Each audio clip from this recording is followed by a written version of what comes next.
Aujourd'hui, on parle partout d'intelligence artificielle. Certains y voient une révolution, d'autres une menace. Mais au fond, la vraie question est plus intime. Est-ce que l'IA remet en cause ce qui fait de nous des êtres humains? Car derrière les prouesses techniques, il y a un miroir qui se dresse devant nous. L'IA ne parle pas seulement d'algorithmes. Elle nous pousse à regarder en face nos propres limites, nos forces et notre place dans le monde.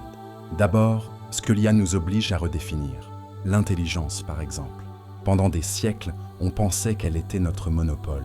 Et pourtant, voilà des machines capables d'apprendre, de raisonner, parfois même de créer. La créativité elle-même n'est plus un territoire réservé. L'IA écrit, compose et peint. Alors, sommes-nous encore si uniques? Même nos décisions, longtemps considérées comme le cœur de la responsabilité humaine, sont influencées par des algorithmes, en médecine, en justice, dans le recrutement. L'IA entre dans nos choix.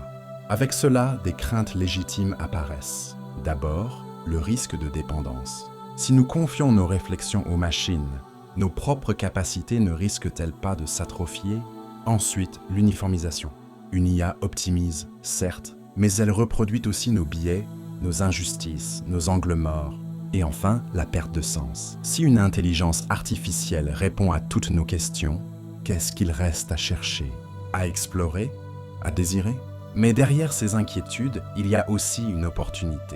Et si l'IA nous forçait à revenir à l'essentiel, elle pourrait libérer du temps pour ce qui ne peut être remplacé. La relation, la présence, l'écoute. Elle nous rappelle aussi la valeur de l'irremplaçable, l'intuition, l'émotion, l'élan éthique. Et dans l'éducation, peut-être que le but n'est plus seulement d'accumuler des savoirs, mais de cultiver l'esprit critique, la créativité et la sagesse pratique. Car il y a encore des choses qui résistent à l'IA.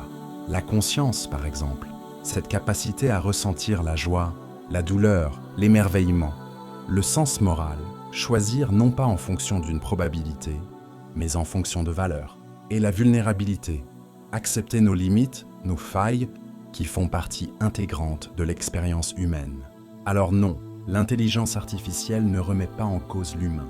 Elle nous révèle, au contraire, ce qui en fait la valeur. Elle nous met face à un choix. Voulons-nous être de simples utilisateurs passifs ou des artisans conscients de notre propre évolution? Comme le disait le philosophe Gilbert Ottois, la technique pose des questions que seule la philosophie peut affronter. L'IA est l'une de ces grandes questions, et sa réponse dépend entièrement de nous.